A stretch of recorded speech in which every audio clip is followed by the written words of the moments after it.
தூங்குகிற நீ விழித்தெழுந்து கிறிஸ்து உன்னை பிரகாசிப்பார். சில நேரத்துல நமக்குள்ள இருக்கிற அந்தகார கிரியைகளை, கனியற்ற கிரியைகளை நாம் அறியாமலே தூங்கிட்டு இருக்கிறோம். இது தப்புன்னு தெரியாமலே வாழ்ந்து கொண்டிருக்கிறோம்.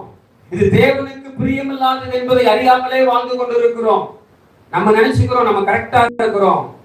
ஒரு பழமொழி உண்டு, பூனை கண்ணை மூடிக்கொண்டா உலகமே இருண்டு விட்டது என்று நினைக்குமா. அது போல நிறைய நேரத்துல சபைகளில் இருக்கிற ஒரு காரியம் என்னன்னா, நான் கரெக்டா இருக்கிறேன், நான் சரியாய் போய் கொண்டிருக்கிறேன், நமக்கு நாமே என்ன செஞ்சுக்கிறோங்க, நீதி சொல்லிக் கொள்ளுகிறோம், நமக்கு நாமே நியாயப்படுத்திக் கொள்ளுகிறோம். ஆனால் வசனத்தோடு ஒப்பிட்டு பார்க்கும் பொழுது நிறைய கனியற்ற கிரியைகள் நம்முடைய வாழ்க்கையில இருப்பது ஆண்டவர் வெளிச்சமாய் காட்டுவார், வெளியரங்கமாய் காட்டுவார். அப்பொழுது அந்த அந்தகார கிரியைகளை விட்டு அகலும்படியாக நாம் எழும்பும் போதுதான் கர்த்தர் நம் மீது பிரகாசத்தை கொடுக்கிறார். அல்லேலூயா, அல்லேலூயா.